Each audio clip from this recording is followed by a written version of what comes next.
And convey our deepest condolences to the immediate family of Tito Mboweni, our former Minister of Labour, Minister of Finance, and finally the Governor of the Reserve Bank. His passing is not only the loss to the family of the ANC where he comes from, it's a loss to all of us as South Africans. We can only really wish and hope that our country is able and in a position to produce such leadership in the future. While most social media users will remember Mboweni for his cooking skills on social media platform X, Rise Mzansi leader Songezo Zibi says Mboweni's legacy lies in the fruits of his labor. Zibi adds that Mboweni, a freedom fighter, was one of many people who ensured that South Africa would become a democracy. I am Sibahle Mota in Johannesburg. And with that, it is 1 o'clock. So thanks so much for tuning in, everybody, and to the production team for putting it together. We'll be back with you tomorrow. Right now, time for the latest news with Mudupi Makhalimele.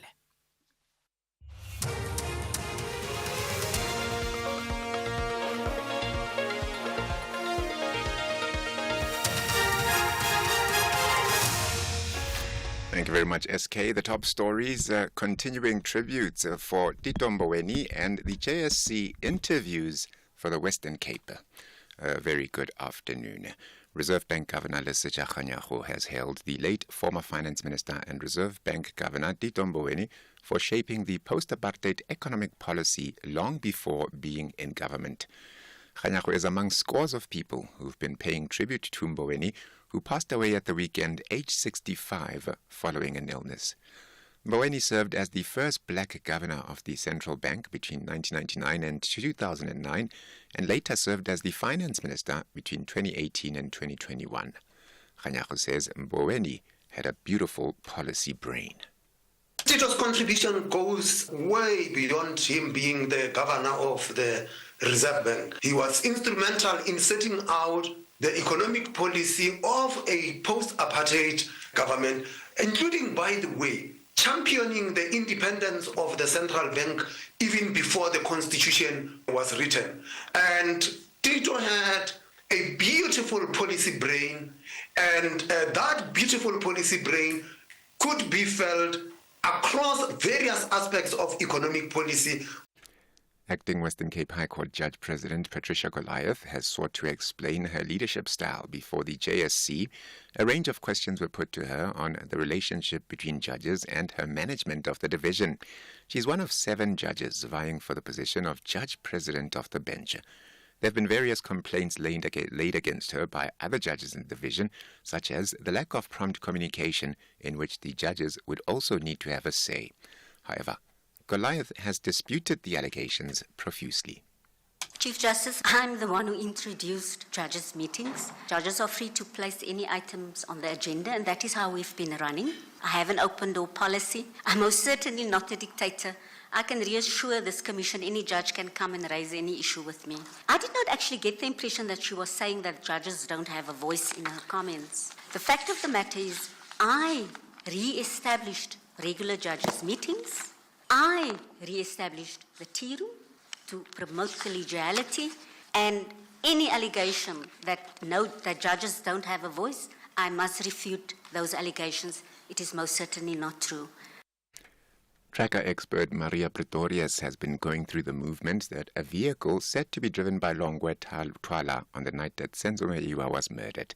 Twala was one of the people present inside the Kumalo home in Vosloorus on Gauteng's Strand when 2 alleged intruders entered and shot the Bafana Bafana captain.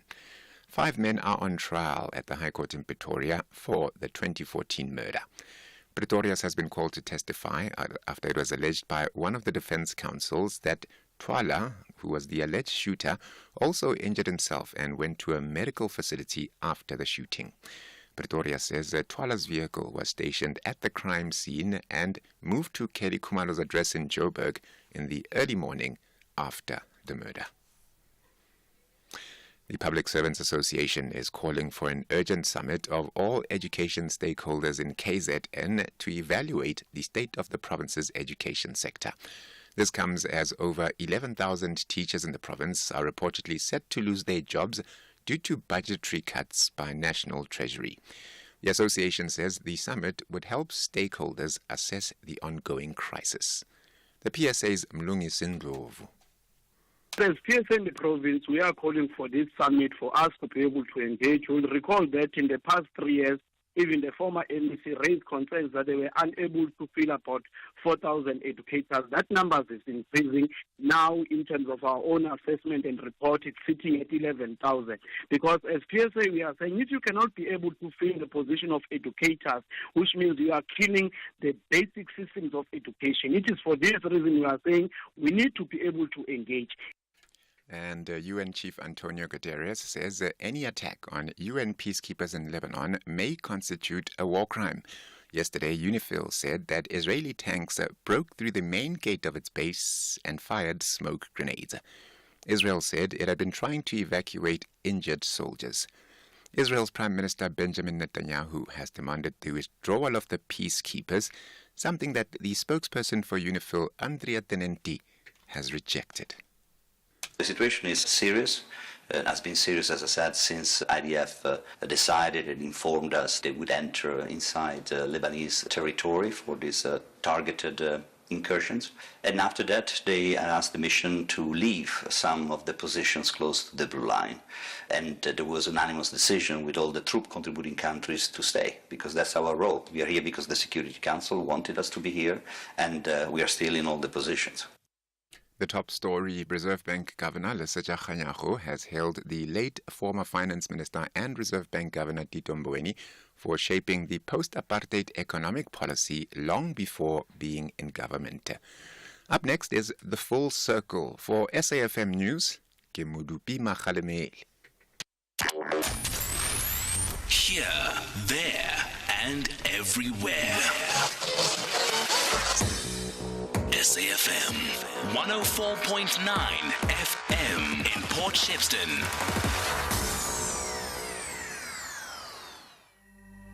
Is alcohol affecting your work?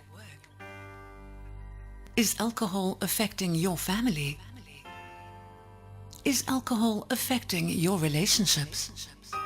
Visit aasouthafrica.org.za or call 086 143 5722. With Alcoholics Anonymous, you need never stand alone again.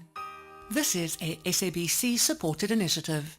And we went on a water safari, and Mom spotted a hippo, and it said, There is a place where you can see wonder and the wild, with breathtaking scenery and endless landscapes. Enjoy good food and embrace great taste. And the next day we went to the reed dance. I saw the maidens handing over reeds to the mighty Zulu king, and the Zulu warriors chanting, Baye! Explore all this and more in the magical Zulu Kingdom. This message is brought to you by KZN Tourism and Film Authority. The reality is that 90% of South Africans don't save enough for retirement. This National Seniors Month, why not be part of the 10% who do? Choose an interest rate of up to 11.7% after 60 months with a Nedbank Electronic Optimum Plus account. Anyone 55 and over can open one on the Money app in less than 2 minutes. Go to nedbank.co.za for more info. See money differently. Nedbank. We're a licensed FSP and registered credit provider. T's and C's apply. The Full Circle with Bridget Masinga, Monday to Friday, 1 to 3 p.m.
usisiwe kanti undenza isibhanqa sakho mara why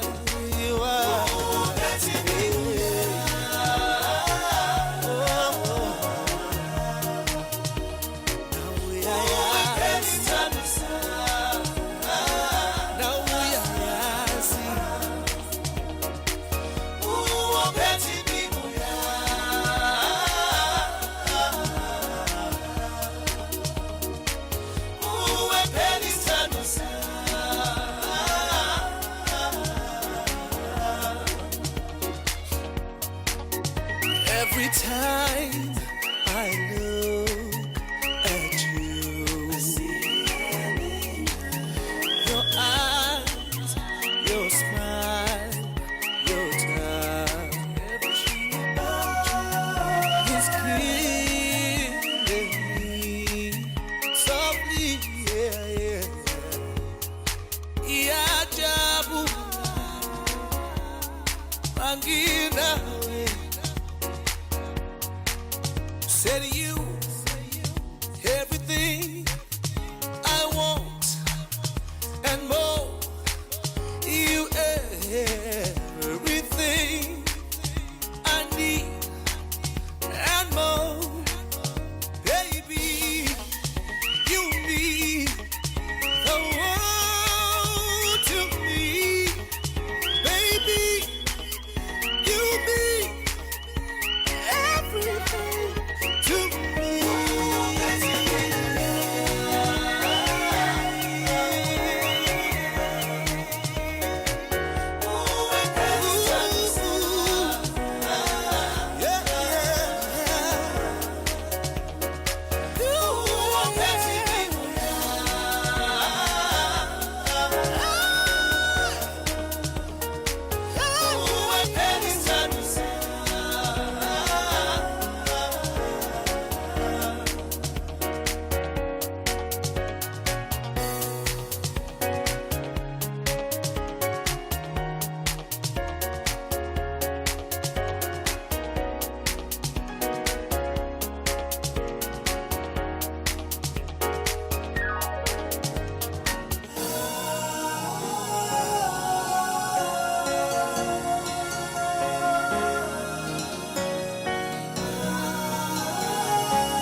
It is the supremely talented Vusinova coming through with Nguwe. That is how we say good afternoon to you on this fine Monday afternoon.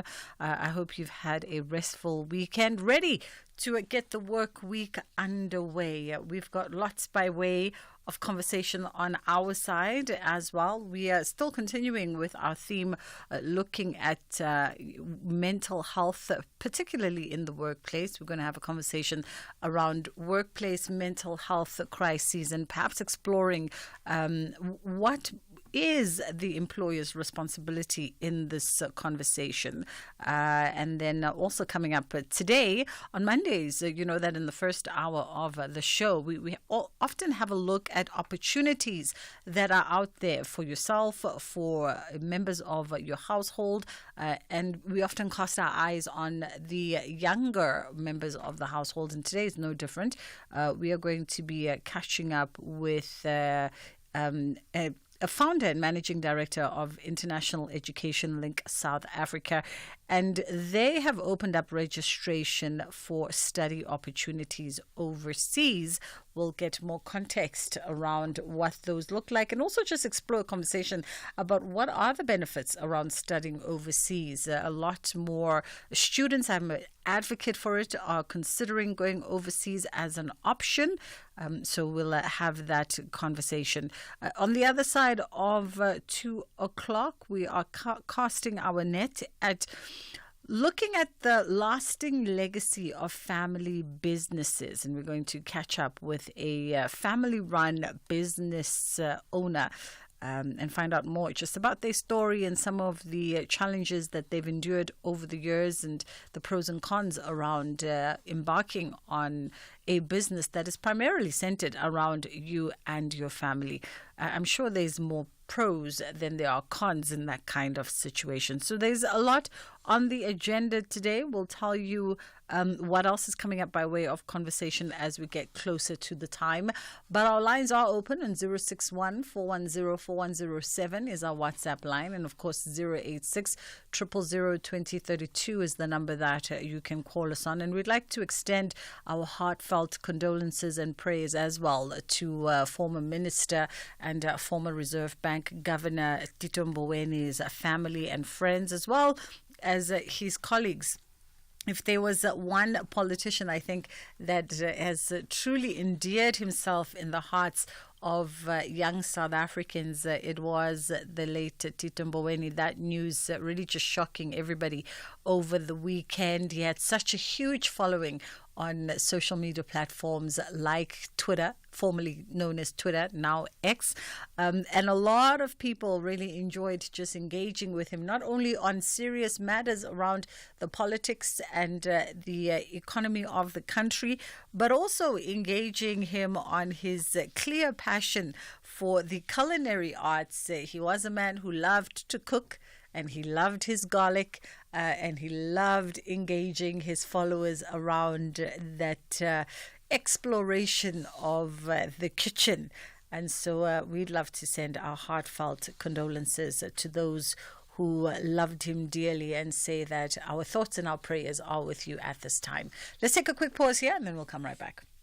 Fizzy drinks and fruit juices are making our kids sick. Sugar is dumped into their bodies with every sip, leading to obesity, heart disease, and diabetes as they get older.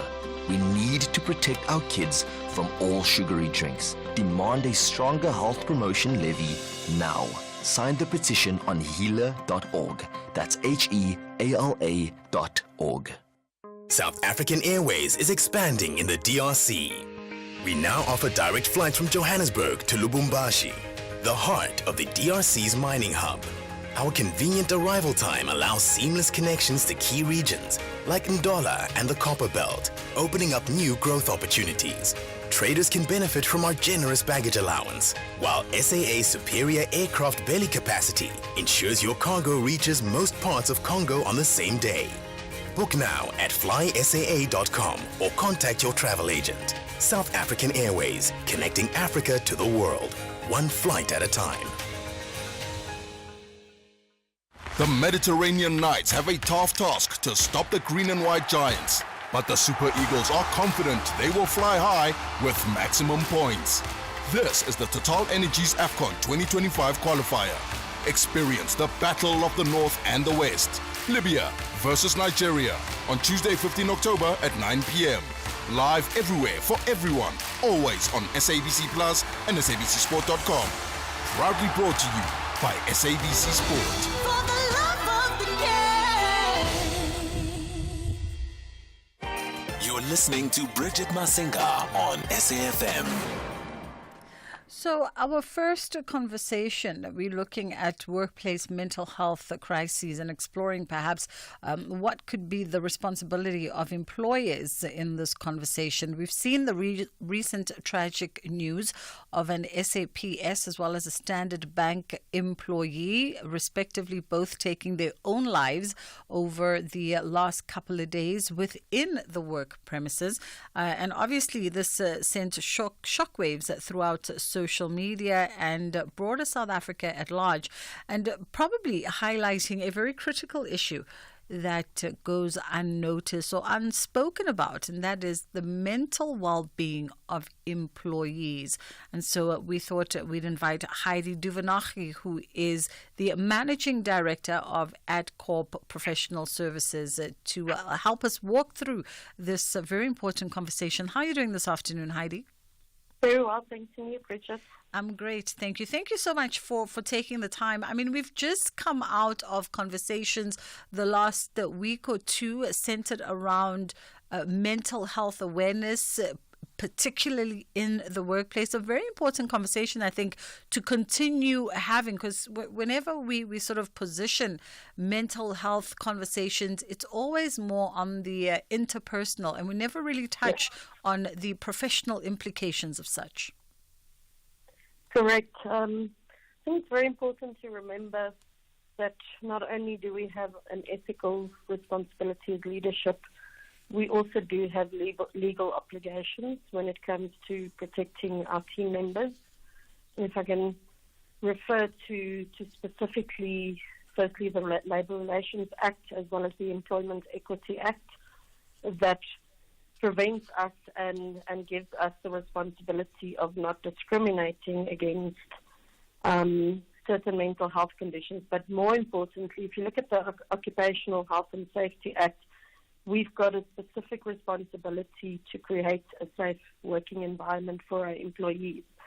That also includes protecting our team members against stressful situations, against bullying, or against harassment in the workplace. And I think sometimes we forget that we also have that legal obligation to ensure that we deal with stressful situations or where there's harassment or bullying in our work environment.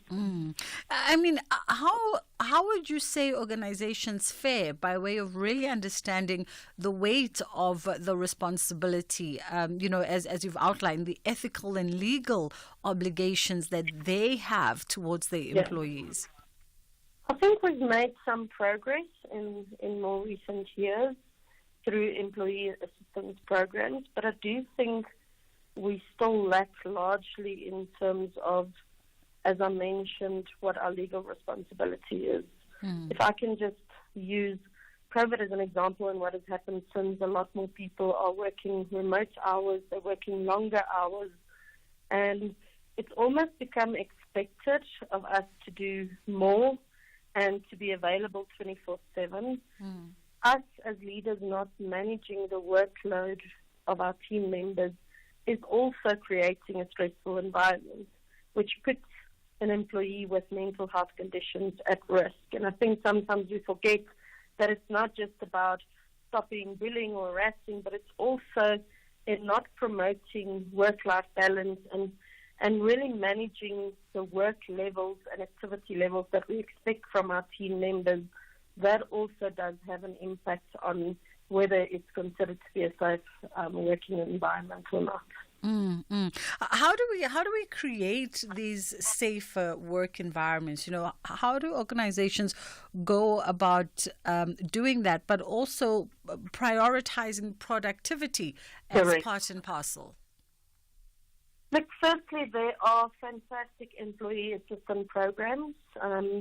I'll specifically speak about Support Room, some of your newer tools that are really about the holistic management of health. So where a lot of the older generation employee assistance programs was very reactive. It sort of waits until you need a therapist or you need somebody to speak to, where some of your newer tools that are mobile enabled, it includes a wealth of support centers that can give you access to anything from exercise videos to better health, better fitness, meditation, and all sorts of videos. But it also gives you 24/7 access to therapists or wellness coaches when you need that help. Over and above that, I think it's very important, number one, that we train our managers in identifying and being sensitive to mental health conditions and creating safe environments where it's okay to speak about not being okay. I think there's still a bit of a stigma towards it, and a lot of employees don't necessarily want to divulge that they're not going through a good time in fear of that being used against them.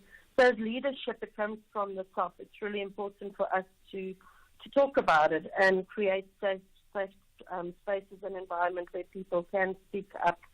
But also, I think more importantly, is managers having the tools to recognize when there are danger signs.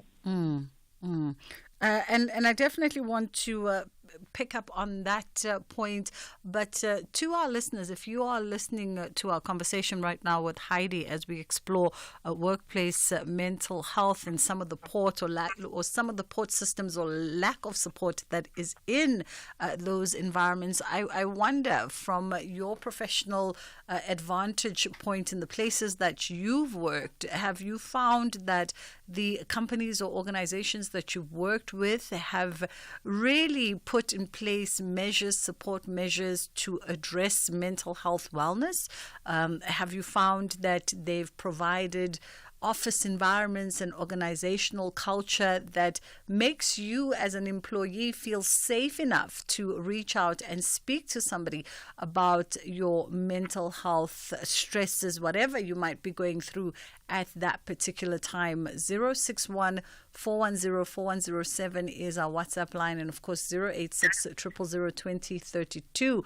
And just to sort of settle on that as well, if for instance you are listening to our conversation and you have gone through a stressful time or a really triggering, pressured time in your personal and professional life that has seeped into your professional life, and if there are resources and there is support and, there are programs like Support Room that Heidi's talking about or other programs that are similar, but you've not felt comfortable reaching out as an employee, you've not felt comfortable tapping into those resources and programs, I'm also quite curious as to why would there be an hesitation from your end? Do you perhaps feel unsafe to do so in the workplace? Do you perhaps feel that there will be some level of judgment or stigma?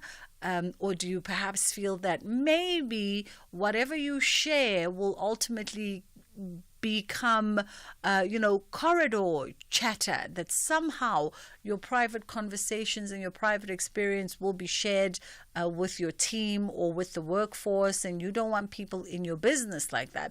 061 410 4107 is our WhatsApp line. Of course, you can share anonymously. We understand it can be a little bit sensitive, so you can share anonymously. You can omit to tell us your workplace, where you work. You don't have to share any of those details.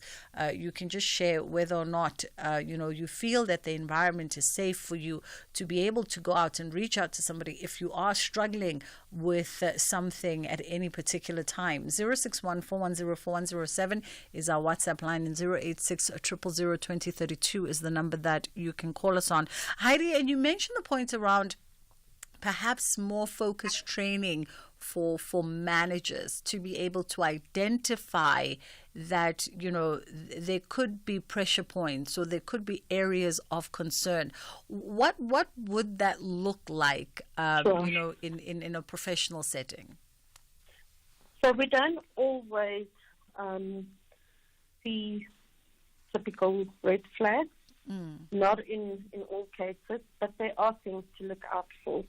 And I think the first one being changes in behavior, specifically when you start seeing that somebody is really withdrawing from social interactions at work, or there is increased irritability or noticeable mood swings.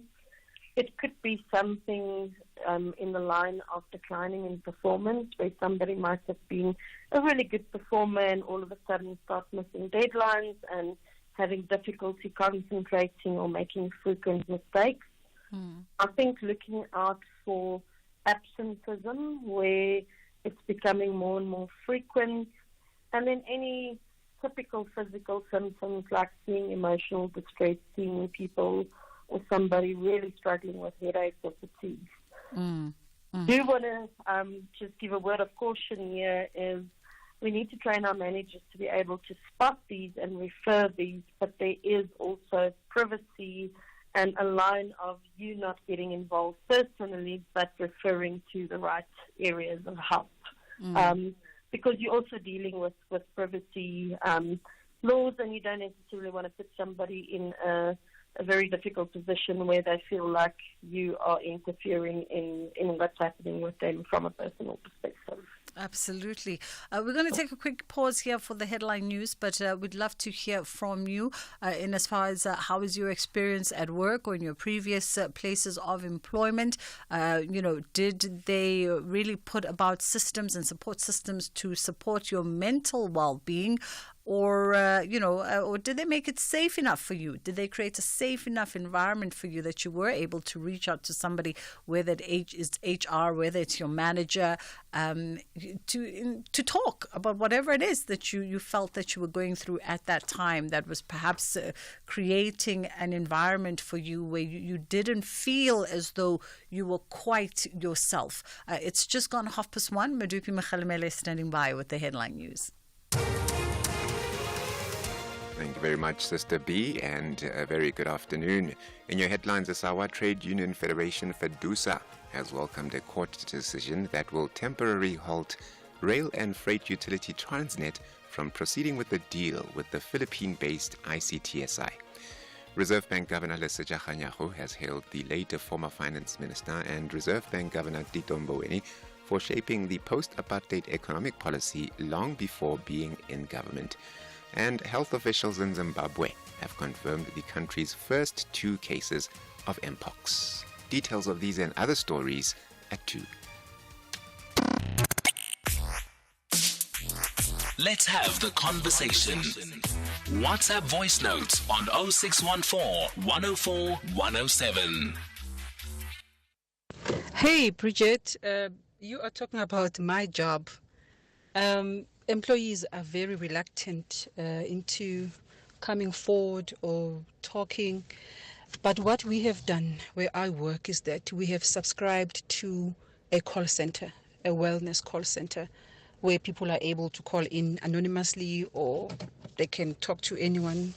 But we then we receive the number of calls from that call center, and we have realized that there's a high number of people that are calling. So to me, it just means that people maybe do not want to talk to someone or in a place where it's closer to their colleagues, where they're going to be seen going to my office. Yeah, man. Thanks. It's Bongi here.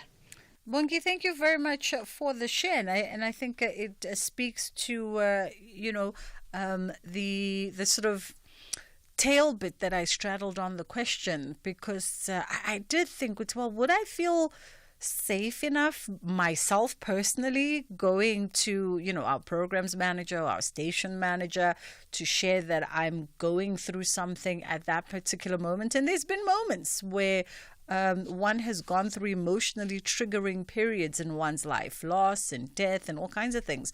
And outside of those who are truly, truly close to you, in my circumstances, outside of producers who have to work with me and carry the load, if I'm not necessarily myself, they have to be aware.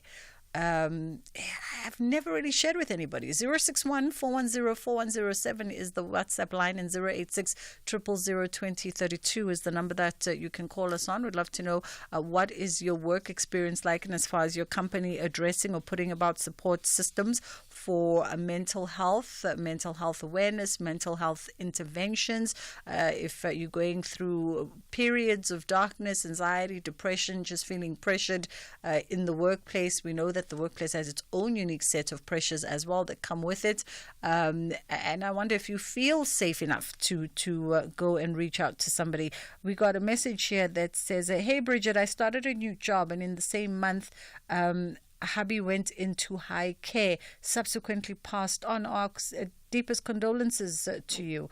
Through the EAP system at work, I managed to get assistance from wellness, family counseling, and legal advice. Really sincerest condolences to you. Hope you and your family are doing well now. And wonderful to also hear that you actually used the resources that were in place at work. and managed to get yourself and your family some counseling as well as legal interventions. But Bonke brings up that point, Heidi, around whether or not people actually feel comfortable and safe going and reaching out and knocking at the door of human resources, knocking at the door of your manager and having this conversation. So what do we have to consider in these instances? Is it a case of corporate culture? Is it a case of perhaps a variety of things that need to work in tandem? Right. Definitely not one single thing. Number one, HR leadership should be championing this and creating safe environments for people to speak up. It's a very difficult situation though, because you even mentioned yourself, you're not always comfortable enough to share with your immediate superior or your immediate leadership about times that you're going through. That's why it's so important to make use of employee assistance programs that have become really cost-effective, like ICAS or Support Room, where you can, for that matter, in the middle of the night from your mobile, have access to a coach or a therapist that is qualified to help you. And very important to note that these applications are outsourced.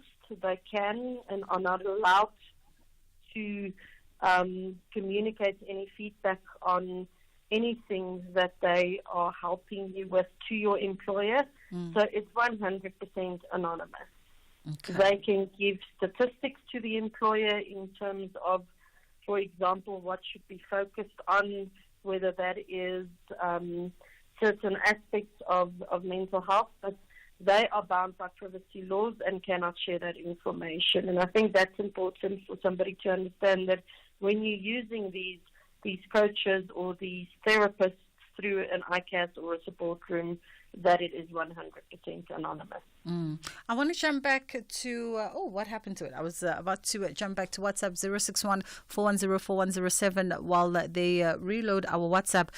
Perhaps let's look, and I mentioned at the beginning, those two tragic incidences that occurred that obviously made their way to social media and highlighted this conversation that we are having. Let's look at what happens by way of support in the instance that there is an unfortunate tragedy that happens in the workplace.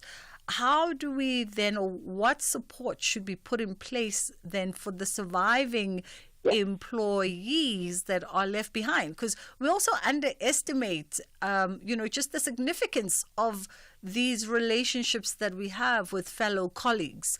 They might not spill over to afternoon drinks and weekend brides with their families, but we spend the majority of our time in our offices, and so we transfer energy and we live with people for 8 to 9 hours of the day.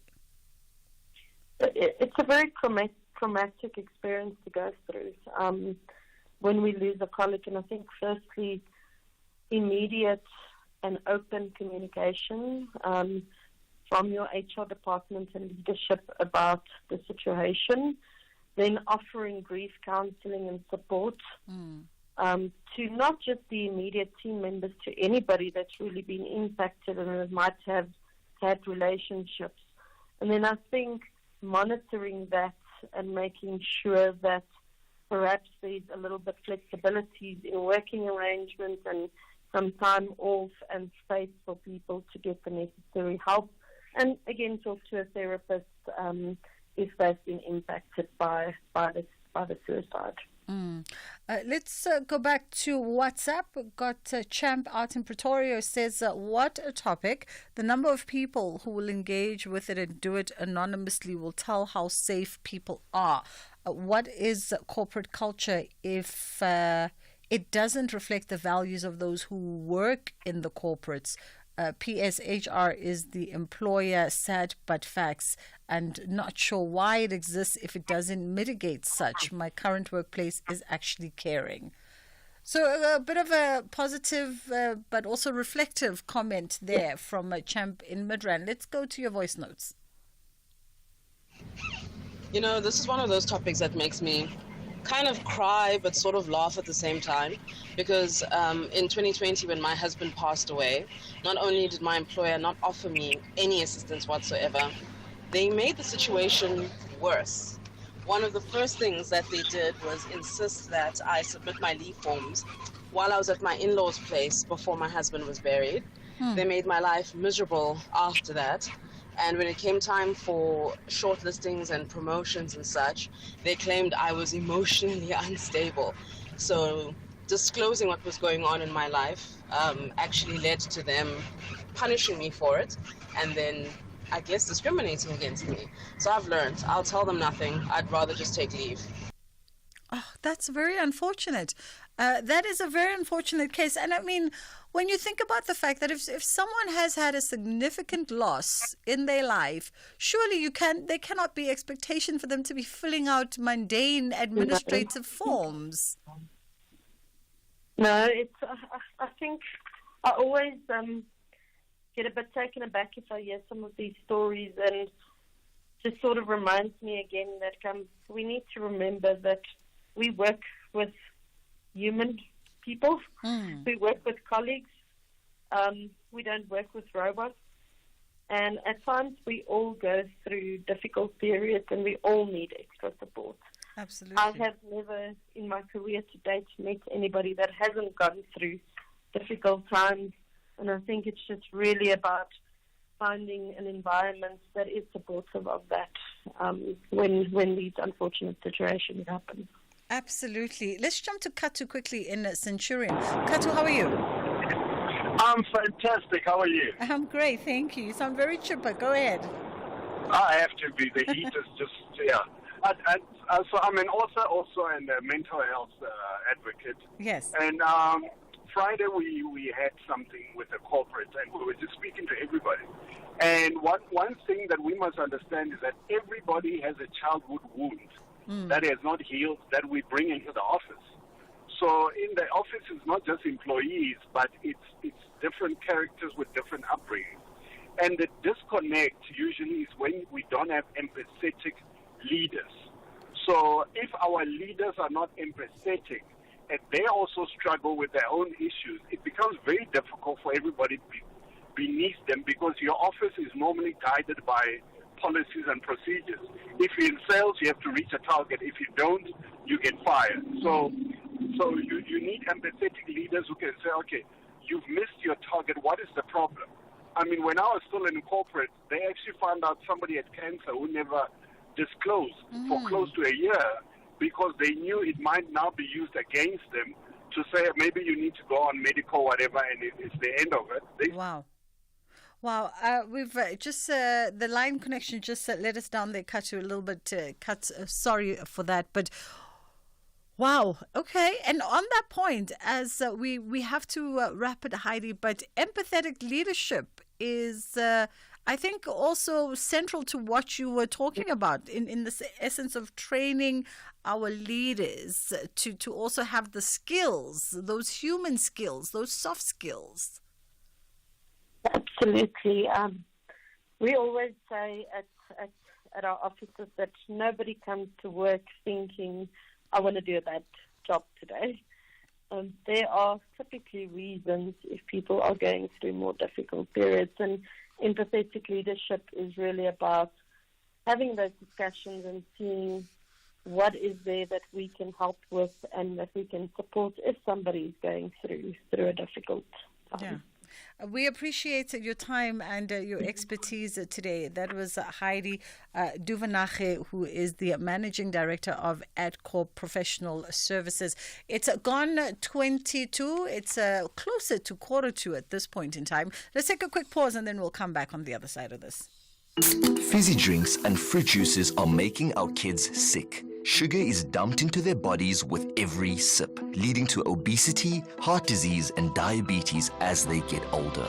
We need to protect our kids from all sugary drinks. Demand a stronger health promotion levy now. Sign the petition on healer.org. That's HEALA.org.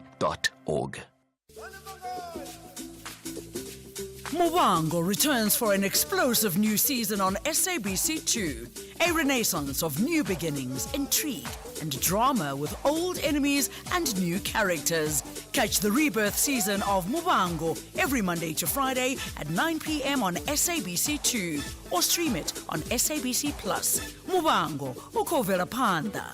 SABC2.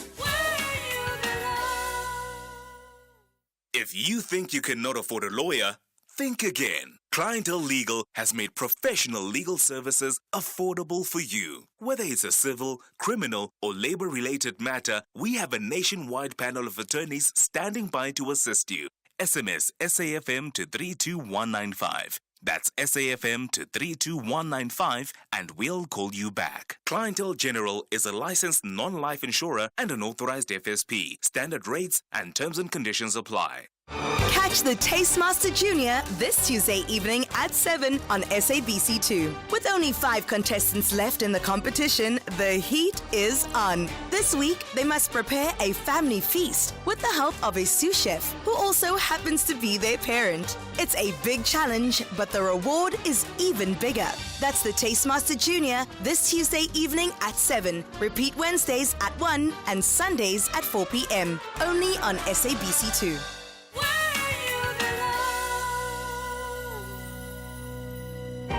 You're listening to Bridget Masinga on SAFM. All right, we're catching up with Christine Whitaker now, who is the founder and managing director of International Education Link South Africa. So we're seeing the trend of studying abroad is increasing, and we thought that we'd invite Christine to come and tell us a little bit more about perhaps what are some of the reasons that are making this a good opportunity to consider for most South African tertiary students, and also what are the opportunities that are beneficial for students going abroad and then perhaps even coming back with some of those skills. How are you doing, Christine? You good? Very well, Bridget. Thank you so much for asking, and thank you for inviting us to have a chat with you today. Much appreciated. It's only a pleasure. I love what you said, coming back, because that is the whole focus of our program. We really, really want our students back. We believe that this experience is amazing for any young person to go overseas and experience what is out there.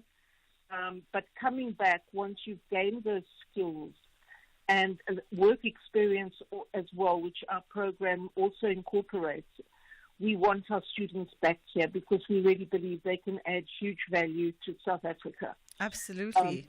Yeah. What is the allure? And I guess before we even focus on the program, what is the allure for students to go, overseas? I know that I've been a huge advocate. Anybody who's of school leaving age, when they tell me, they're weighing their options of study, I don't care which tax bracket your parents are in. I'll say, try and study overseas.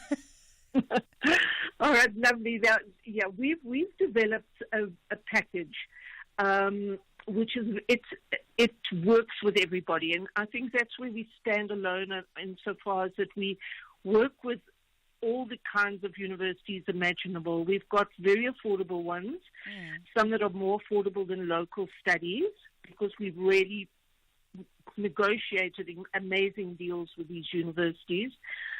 So they are a lot more affordable, and we go right up to the top, most highly ranked, your Ivy Leagues, your ancient elites in the UK, your Russell Groups. So our range covers literally everything. So how we categorize it, we have a platinum package, which is obviously for all the Ivy Leagues and the top UK universities and some of those in other countries and top medical schools. Then we have our gold package, which is a tier down, and then from there we go to our silver package, and then our bronze package. And the bronze package is the one that's accessible literally to everybody.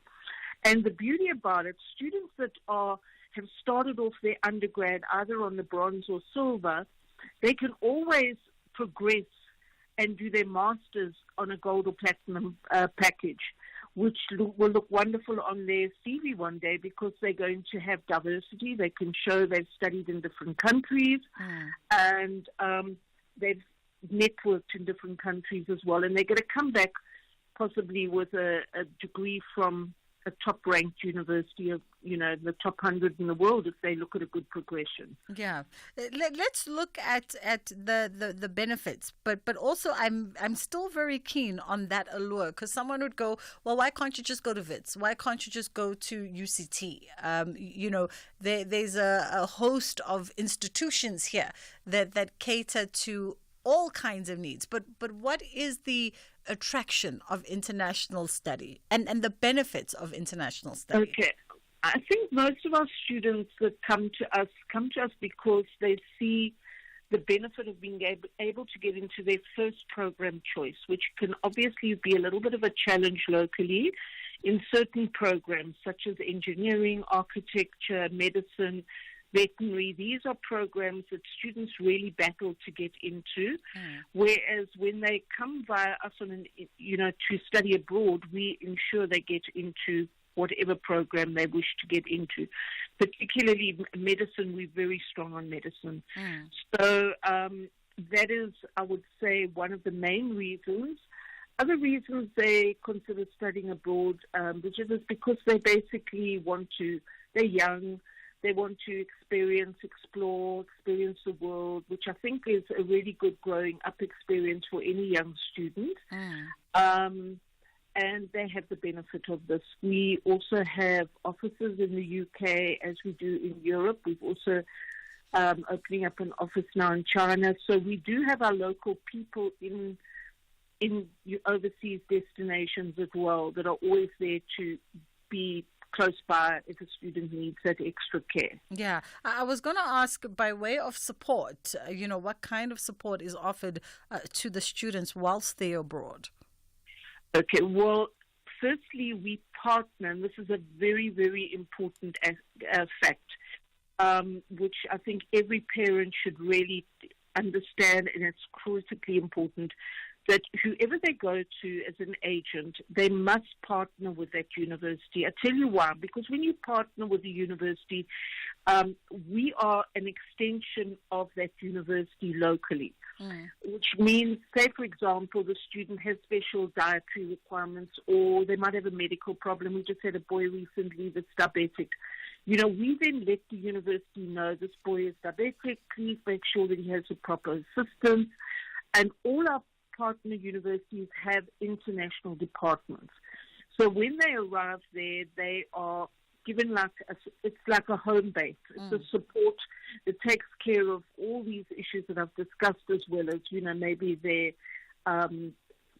where they're placed to worship, dietary, all these sort of things. If they fall ill, or if there's a problem at home, there's always somebody in that international department that will take care of them and make sure that they are well cared for. Wonderful. Let me ask you this, Christine, because we've spoken about, the various packages that are available at various levels for students. But are there perhaps also bursary opportunities, or opportunities where universities and students can be linked up, who maybe come from less fortunate homes, but are considering, international universities and colleges? They've got their eyes cast on an international qualification, but the resource, the ability to be able to opt into a package is not there. Okay, this is where I think we can also add huge value, because, as I said earlier, we've negotiated with certain universities that they offer very affordable routes. So thereby they get a 50% scholarship, which covers quite an excessive part of their tuition, also their living expenses. And those are the ones that will net to about $110,000 a year all in. Then that's available to everybody. Then we also have scholarships for high achievers. I think this is where it's very important. We see a lot of families that don't have the resources, but they've got a child that's very gifted academically. We have got opportunities for these students. They come out once, twice a year, where they get a full scholarship that covers literally everything, the tuition, living expenses, a monthly stipend. So it covers everything. So that is very much available. And then the other very important aspect which we've developed in this last year, we've actually partnered with one of our local banks, and basically every student, once they've applied via our company, and they get their acceptance offer, we then give them the link to the bank to actually get this exclusive student loan, which we work with in partnership with the bank. Now, what that student loan does, it covers 100% of the tuition fees, a portion of the living expenses. I think it's around up to 60,000 a year, but tuition is unlimited. And the benefit of that is that the parents only have to pay back interest monthly. The capital is only repayable once the student has graduated. Yeah. Then they've got 10 years in which to pay back that capital. Okay, Christine, they're telling me that I have to wrap it here, but I think we got all the most important information out. That was Christine Whitaker, founder and managing director of International Education Link South Africa. Let's take a quick pause. We jump right straight into our next conversation with Didi Onwu. Bridget Masinga, weekdays on The Full Circle. Onwu. You caught me as I was saying it off air. Didi Onwu joins me now, managing editor at Anzisha Prize, and they are Africa's leading program for young entrepreneurs. And they've announced that applications for 2025 are now open. How are you doing, Didi? Well, thank you. How are you? I'm great. Thank you very much. Perhaps a little bit of context as to who Anzisha Prize is? Yes, sure. So the Anzisha Prize is a multi-year fellowship program that supports the growth of very young African entrepreneurs between the ages of 15 and 22. And it's an incentive-based fellowship. So in order for you to unlock some of the experiences and money, cash stipends that we give, you have to do X amount of things. And it's been running since 2011. And each year we choose about 30 entrepreneurs from across the continent. So we're sector agnostic. We're age-focused, and essentially we want to help these young entrepreneurs scale their businesses to the point where they don't necessarily have to be running the day-to-day activities, but the business can run without them. Yeah. And as you say, you are focused on really young change makers, age 15 to 22. Some might go, well, that's an interesting age group cohort for what you're doing. Yes, it's always a shock factor because I think everybody expects a 15-year-old just be focusing on school and things, and rightfully so, but we found that, our ethos is about trying to solve the huge youth unemployment issue across the continent. So a lot of young people study, they go to university, they finish high school, and then there are no jobs. And we found in the last 13 years that a 19-year-old is more likely to hire another 19-year-old through entrepreneurship. And so we're just trying to say that there is another opportunity outside of the traditional career path where entrepreneurship fits into, and you don't necessarily have to do it after everything has failed, but you can transition into it from university or high school, and you can start your own business and start employing your peers. Talk to us about who is eligible for the Anzisha Prize. Yeah, so the great thing about our program, the Anzisha Prize, is that it's Pan-African. So we're based in Johannesburg, but the fellowship is for any young African between the ages of 15 and 22. And I must stress that your business actually has to be running, so it must be operational. You should be in a position of leadership, so either you're the founder or the co-founder, and you should sort of show us some level of a customer base or client base, and there is operations happening. Your business doesn't necessarily have to be registered because we know it's quite difficult within that age group and in different countries. But you must show us that there's some level of operation happening, and your business must service an African audience. So it should be operational anywhere on the continent. And like I mentioned, we're sector agnostic, but we do focus quite a bit on agriculture, for obvious reasons because of land. And then we're also really looking for young women who are running businesses as well. So that's our basic criteria. And in fact, this year you're focusing quite a bit. The emphasis is on quite a bit on green entrepreneurs. Talk to us as well about that focus and just what the program entails over the multiple years. We've got about a minute before I have to cut to news. Yes, so the green entrepreneurs, as we all know, there's a huge climate crisis. So we're focusing on young people who are solving those issues, whether it's climate, renewable energy. Green is quite vast. agriculture. We've seen a lot of young people come to the program in those focus areas. And then I think the key thing to mention around the fellowship program is that each entrepreneur is essentially assigned a business coach. So when you come into the fellowship, you're assigned a coach who has experience running a business and is meant to help you from a leadership perspective and also from a business perspective. So how do you become a better business in order for you to run a better business? And I think it's fantastic. At the end of the second year, the entrepreneurs get to pitch for a shared prize of $40,000. And essentially that money, the 4 grand prizes, are meant to help you grow your businesses beyond what the fellowship can give you. And we have sort of a lifelong approach with all the entrepreneurs that we work with. And we're just really excited that applications are now open and you can apply everywhere on our website and Instagram. You fill out an application and you go through the process of a phone interview and, you could hopefully become one of 35. Wonderful stuff. I absolutely love this program. It wraps up on the 8th of November by way of application submissions. So there's still a bit of time for you. Anzishaprize.org is where you can go in order to send through your application, and it will have all the necessary information as well, all the finer details that we couldn't get to in this short span of time. That was managing editor at Anzisha Prize, Didi Onwu, letting us know that the 2025 cohort is now open. So if you age between 15 to 25 and you're running a jobs generative business, you are encouraged to apply for this one. It's just gone 2 o'clock. Madupi standing by.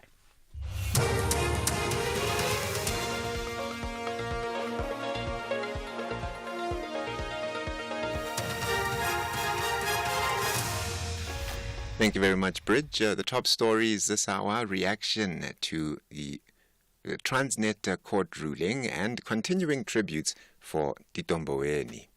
A very good afternoon. Trade Union Federation FEDUSA has welcomed a court decision that will temporarily halt Transnet from proceeding with the deal with the Philippine-based ICTSI.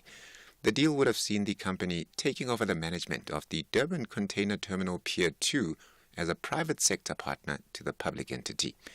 The court ruled last week that Transnet's approach to identifying ICTSI as the preferred bidder for the deal was potentially flawed and unfair to other bidders.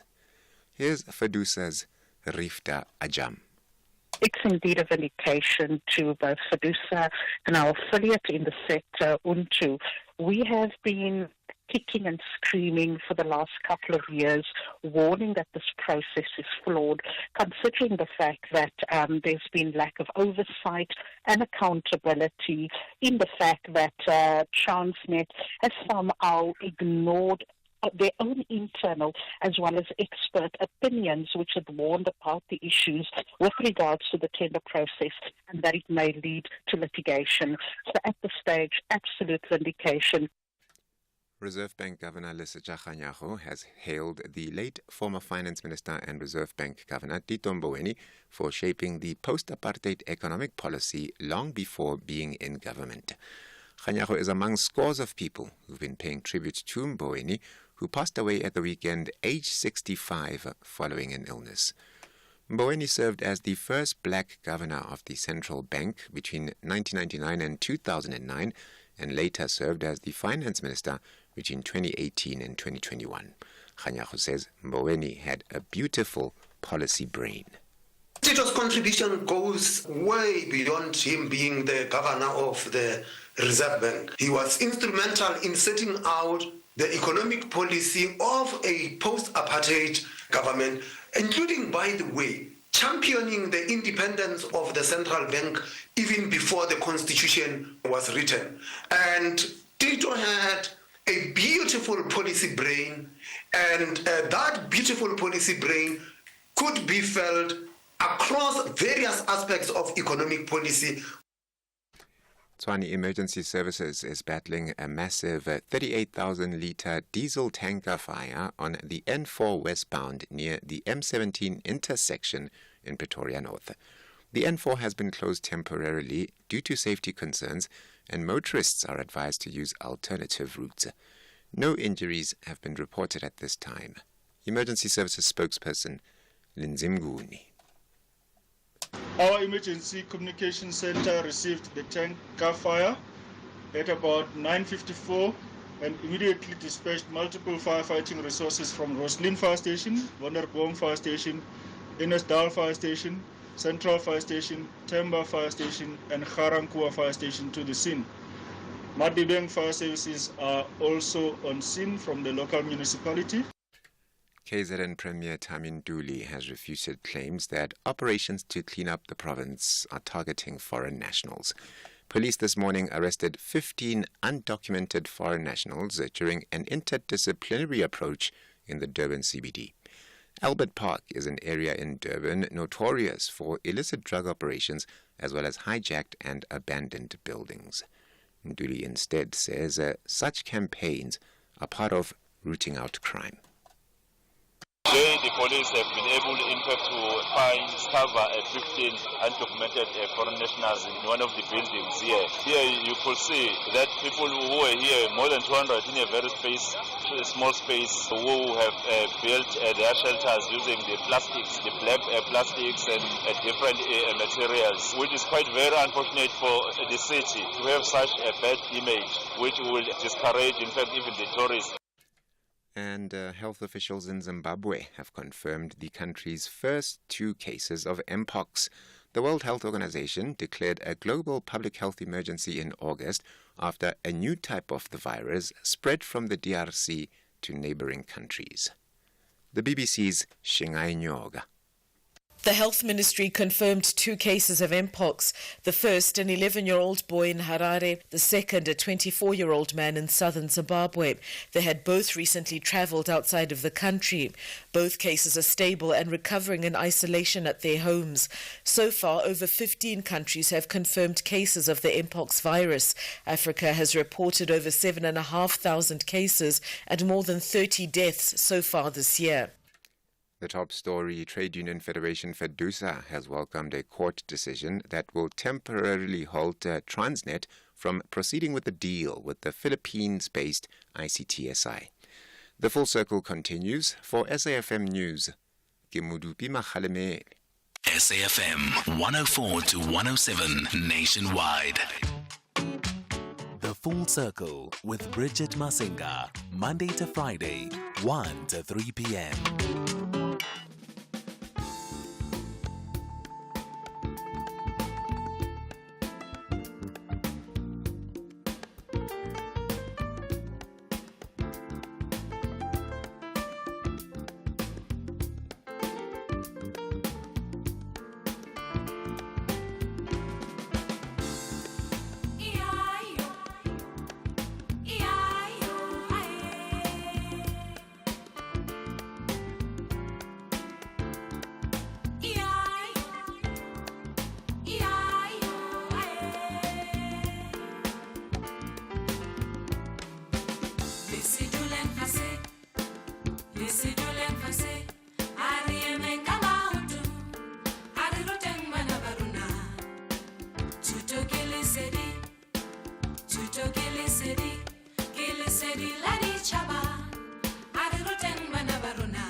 Judith Sipuma coming through with Ai Ayo. Beautiful song. She's living her very best life right now. Really enjoying being her Stella got her groove back moments, and I'm loving it for Judith.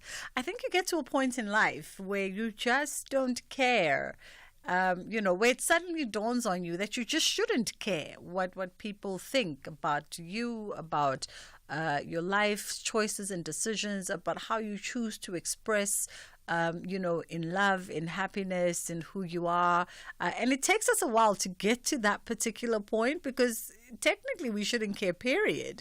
But obviously, we have to unlearn certain things. And then you get to a age and stage in your life where it really just cements itself that you honestly have to be truly living for yourself and to make yourself happiest first and foremost, So I'm loving it for Judith. And I say this because, she's been on social media of late and people have been observing her life and particularly her private life, and people are quite intrigued. And I'm like, she's happy.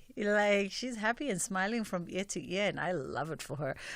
So that was Judith Sipuma. That is how we cleanse the palate at 2 o'clock. And we move on to another conversation now. We're still kind of talking about empowerment, and this time around we're talking about empowering women as leaders and decision makers, and how we go about nurturing this. And we got joining us in conversation Nazli Fredericks Maharaj, who's the organizer of the festival and founder of Women in Portfolio. And we're going to also have joining us in conversation Sean Pereira, who's a business developer at Lisedi and partner of the WIN Festival. Good afternoon to you both. So over 10% of Fortune 500 companies are led by women. In South Africa, though, women hold just 26.5% of top management positions. And this is it's significant because we are trailing behind our male counterparts in leadership roles. And I think, let me start with you, Nazli, first. How are you doing? Hi, Bridget. I'm well, thanks. How are you? I'm great, thank you. So as much as we do influence the majority of consumer purchases globally, we also find ourselves not really in those powerful positions of decision making. What's the disconnect? Bridget, I think in today's day and age, there's quite a few disconnects. And, Shane and I were just having a brief meeting earlier around that, and it actually starts from grassroots level and how we are actually going to empower women from grassroots level so that we are seeing a pipeline of powerful women coming in to executive positions. Not only that, how are we also looking at empowering women that are in mid-level positions to actually take up those executive positions and decision-making decisions.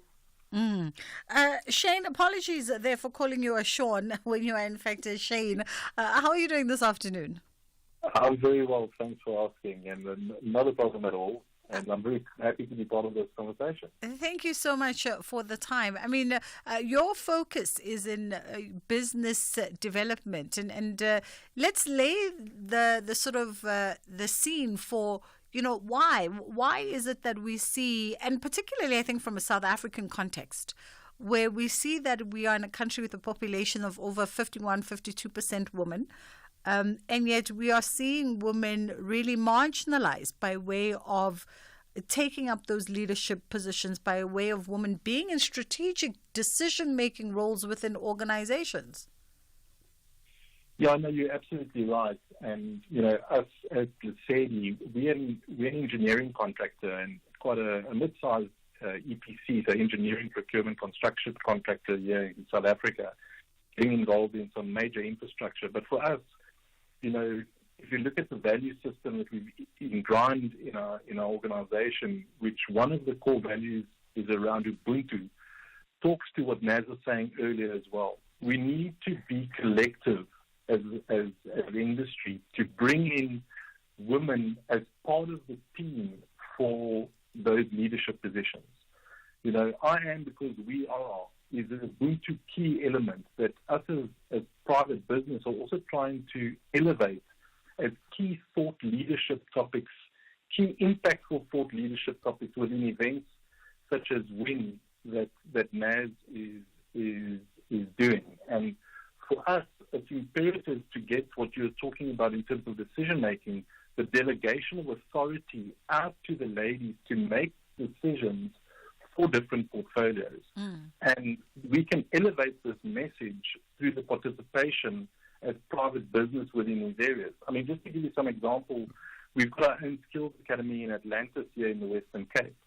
And we've got a whole host of females involved in mechanical fitting, boiler making, pneumatics, hydraulics, welding. There's so much different scopes that ladies can get themselves involved in that historically was either taboo or not seen as part of the ladies' portfolio. And the same within the context of engineering.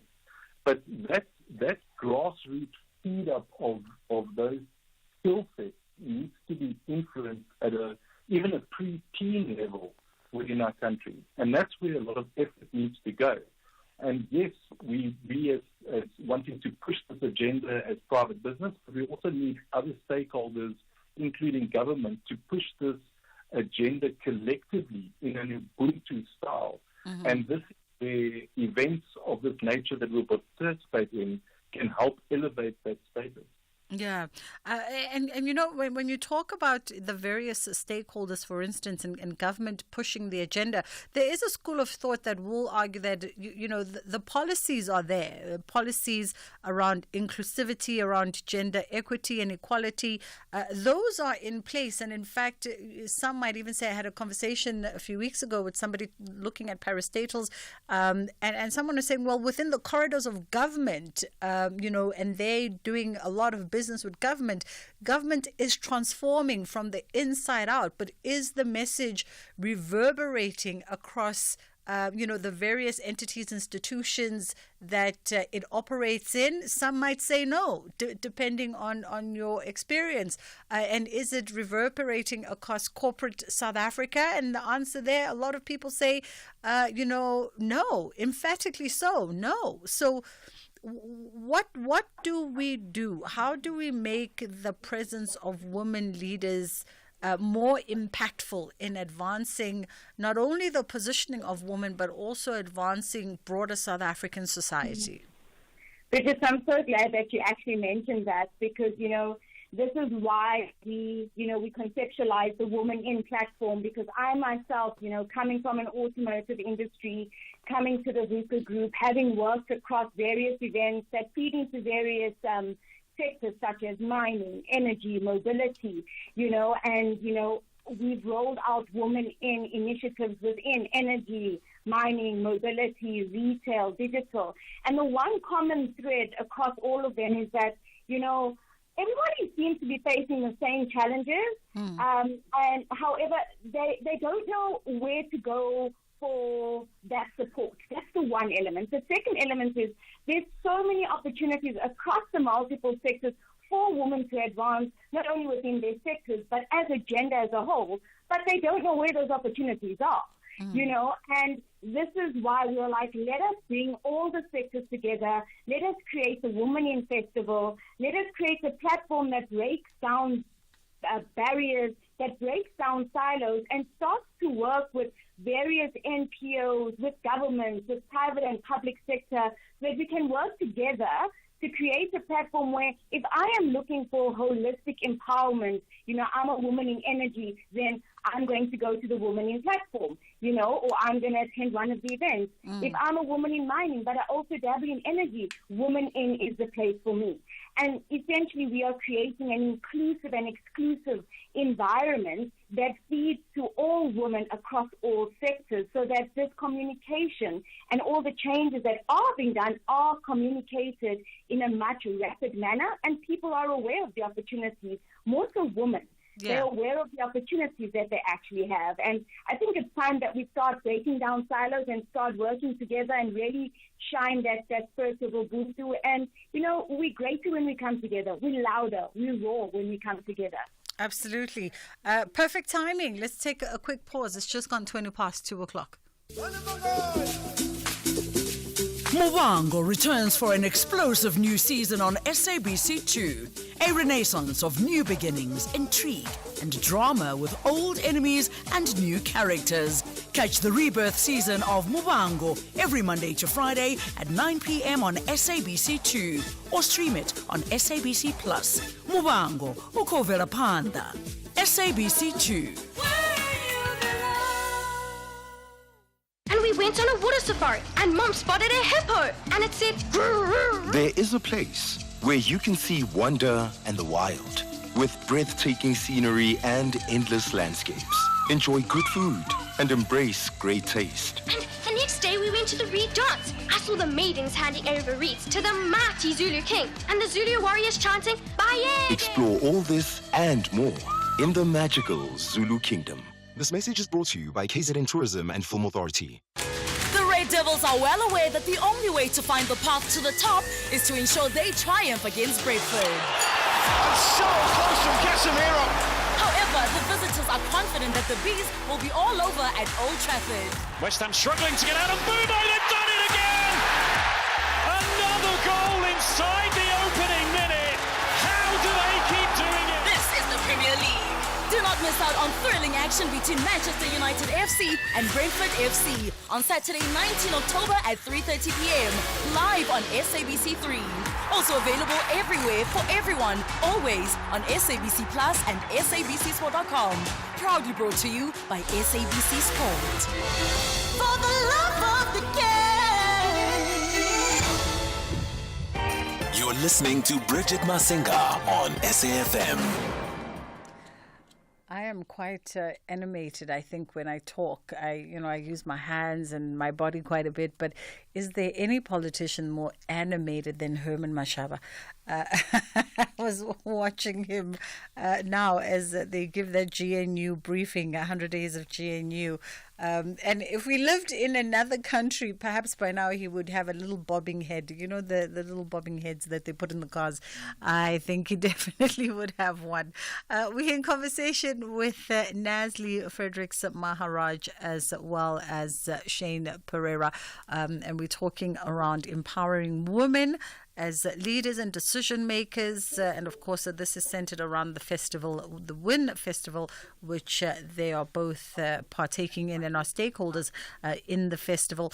Let's have a conversation around transformation. And I think maybe I'll throw this at you, Shane, because transformation is very much a gradual process, right? But let's talk about perhaps how do we involve various stakeholders, and I think you touched on it a little bit earlier on. How do we involve various stakeholders and invite them to this conversation? But also, how do we accelerate the kind of transformation that needs to happen? Because I think we've think-tanked enough around, women empowerment and inclusion of women in strategic organizations or strategic roles. The think pieces are there, and now it's about implementation and seeing the fruits of all those opinions. How do we do that and accelerate that in a meaningful way within South Africa? Yeah, thanks for that. Well, I think also while we were talking earlier, I think it's also wise to learn on some international activities relating to women empowerment as well. And take the best of breed topics that's gone about internationally and see how we can zoom in here in South Africa and make those step changes in terms of women empowerment. I mean, I think it also takes decision-making of males to bring on board those decisions that's a female decision rather than a male decision. So if we are sitting wanting to put together, let's say, a advisory board of whatever nature, there's certain portfolios that we know could either be male or female, but we know we can strengthen the balance if we bring in more females for certain.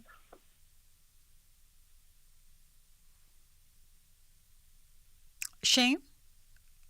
I think we have just been disconnected. But maybe, Naz, if you are still on the line, perhaps you can carry on that train of thought.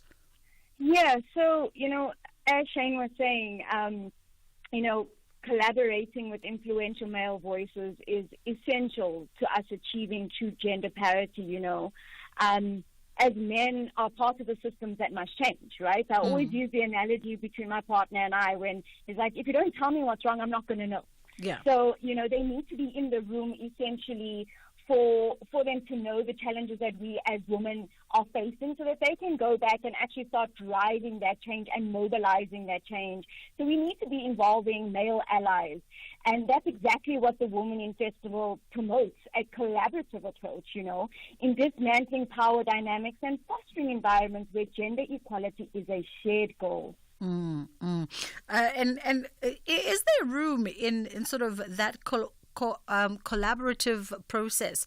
Is there room in that collaborative process to also just maybe reconscientize women who are now in these, decision-making roles to then proactively make decisions and plans that speak towards deliberate advancement of women?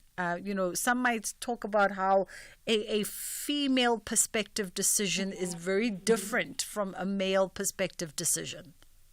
100%, Bridget. I think it's something that we talk about all the time. There's actually a name for it. If I'm not mistaken, it's called the queen bee syndrome, when women start taking up decision roles or they're in executive level, they somewhat feel as though that there's not enough room around the table for more females. And, this is where we need to actually say, no, there is enough room.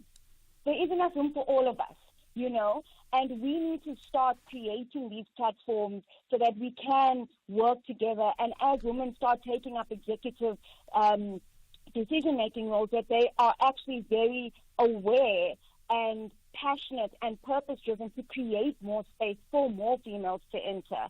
It's always like, as I climb the ladder, I will leave the door open for the next woman to come in, But it also, it comes down to the mentorship side of things. I mean, I come from a male-dominated background in terms of the industries in which I worked in. And I tend to ask the question, why have I only had male mentors? Why? It changes with us. We need to start lending a hand to other females, to start mentoring them, to start guiding them. And likewise, there's so many other women that would say, hey, please, can I mentor you? It costs nothing to uplift another woman. Absolutely. And that's why we need to break this queen bee syndrome. I mean, in a year's time, I don't want to be talking about queen bee. I want us to all win together, Hashtag win together, hence, women in is abbreviated as win. Absolutely. We literally have 15 seconds, and I know that we have got Shane back on the line, and maybe just a last nugget from you.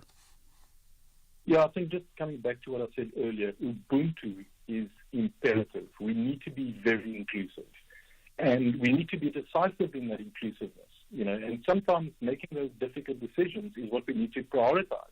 And influencing our peers is also what we need to prioritize in relation to women being more involved in decision-making, taking accountability. It's there for everyone to see, and it shouldn't cost us anything to make it happen. And that's the irony of it all. It shouldn't cost us anything to make that happen if we apply our minds appropriately. Absolutely. Guys, thank you so much for your time. That was Shane Pereira, who's a business development at Liseri and also a partner of Win Festival, and of course Nasli Fredericks Maharaj, who's the organizer of the festival and founder of Women in Portfolio. It's gone 2:30. It's time for the headline news. Thank you very much, Sister Bridge. And with the news headlines, Kemudupi Makhalemele, good afternoon. ANC Deputy President Paul Mashatile says there are no quarrels within the GNU, contrary to what has been publicly portrayed. Trade Union Federation FEDUSA has welcomed a court decision that will temporarily halt Transnet from proceeding with the deal with the Philippines-based ICTSI, and the decapitated bodies of 5 men have been found on a road in central Mexico in an area controlled by the powerful Jalisco New Generation cartel. And those are your headlines. A full news update, 3:00. Bridget Masinga, weekdays on The Full Circle.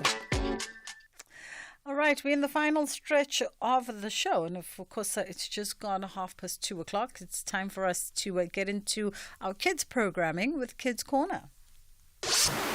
This program is brought to you by SABC Education, enriching minds, enriching lives.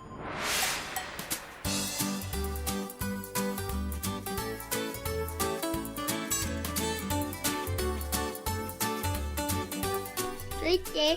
My name and surname is Pyoge Shempembe. I am 10 years old. I plan my study schedule by taking notes in class when the teacher is teaching us. When I get home, I always read and practice those notes I took in class. So my study schedule is according to the class timetable of the subjects that I did that day at school. This term I am not doing any sports. However, I have requested my parents to allow us to join the swim school again. I am hoping they agree. We get home at 4 in the afternoon and have a snack before homework at 5:00 till 6:00. I then read a book for 30 minutes, then brush my teeth and go to bed to get rested for the next day. My teacher says we need 8 hours of sleep so we can focus in class the next day. Hello everyone, my name is Munira and I am 10 years old. When it's exam time, we have to study really hard to pass. Some techniques I use is giving my phone to my mom and telling her she must hide it away so I don't get distracted. I also go over everything I did that term. But if it comes to sports, for example, soccer, we have to practice whenever we have time to. Thank you for listening. Bye. Good day, everyone. My name is Amangozamiana. Before exams, I plan my study schedule by making a timetable, breaking topics into chunks, and setting achievable goals.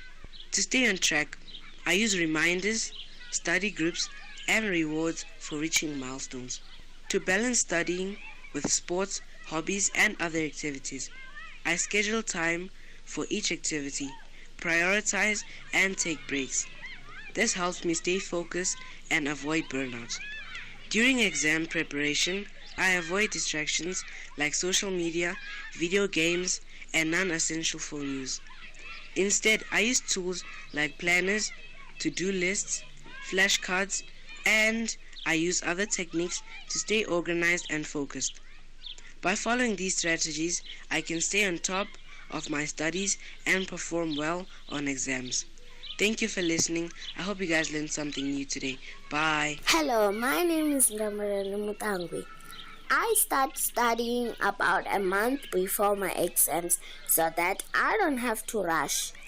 I focus on the harder subjects or topic first. For example, if I found math tricky, I spend more time on it. I make a weekly schedule.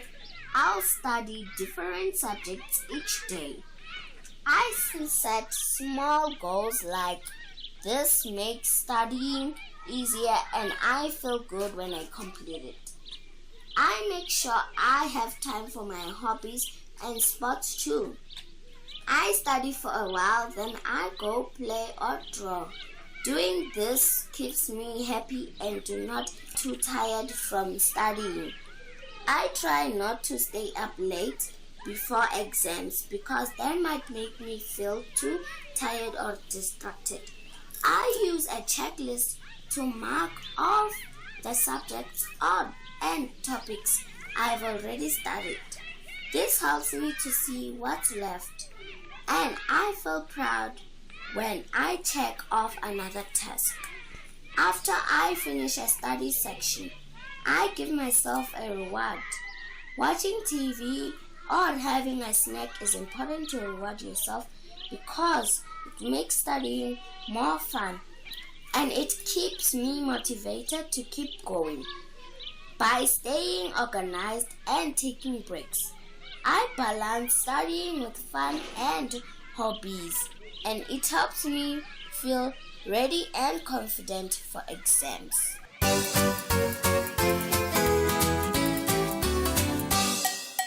Hello friends! Are you feeling prepared for your final term exams? Today let's chat about how you can get ready ahead of time.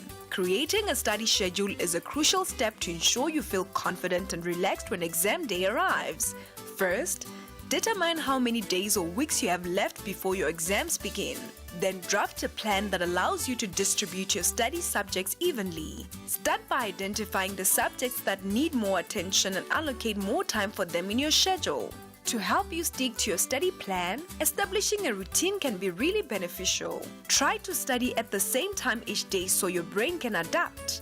Set small achievable goals, like completing one chapter daily. This way, you can celebrate your progress and keep your motivation high. Don't forget to incorporate short breaks into your schedule to avoid burnout. Taking a 5 to 10 minutes break after every 30 to 45 minutes of studying can help maintain your focus. It's also important to balance your study time with other activities, but make sure your study time is prioritized. You might consider breaking your day into segments for different activities. For instance, you could study in the morning, then relax or play in the afternoon. This approach helps to maintain a sense of balance and reduces stress. As exams approach, managing your time by minimizing distractions is key. Turn off the TV, set your phone aside, and find a quiet spot to study. Using a timer can also help you concentrate for specific periods. Once the timer goes off, take a short break before diving back into your studies. Don't forget to take care of yourself. Ensure you get enough sleep, eat nutritious meals, and stay active. A healthy body supports a clear mind, helping you perform your best on exam day. By following these tips, you can effectively manage your time and feel ready when the exams arrive.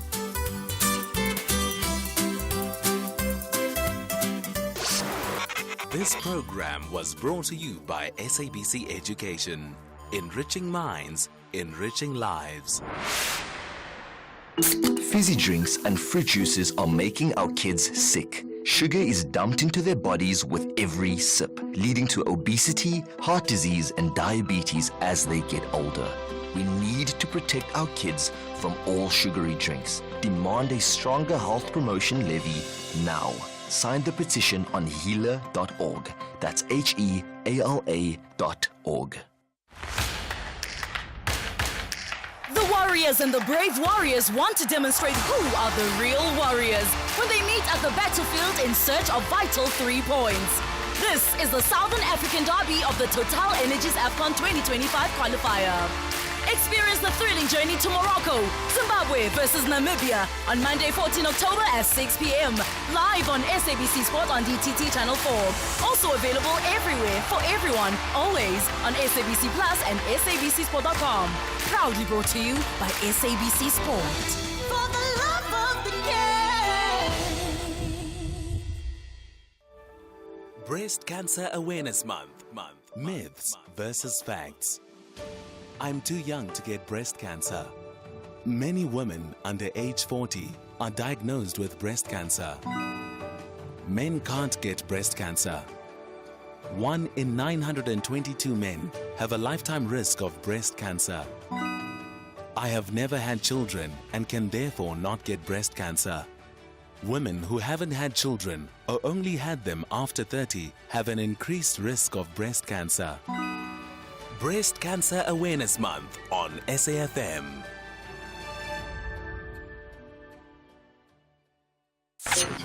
The Viewpoint on SAFM. What is biomuti? Combination of biotech and umuti, which is isiZulu for medicine, basically. Biotech is biotechnology.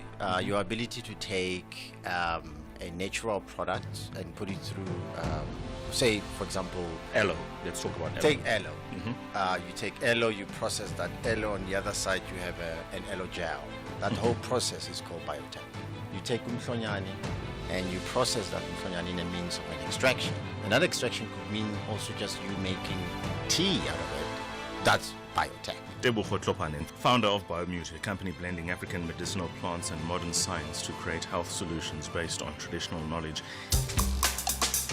Tuesday Takeover on The Viewpoint.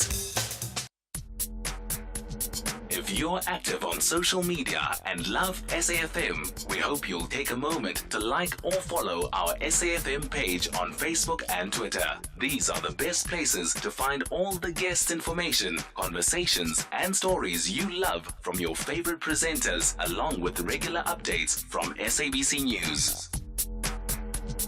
And don't forget, you can send your questions to feedback@safm.co.za. SAFM, leading the conversation.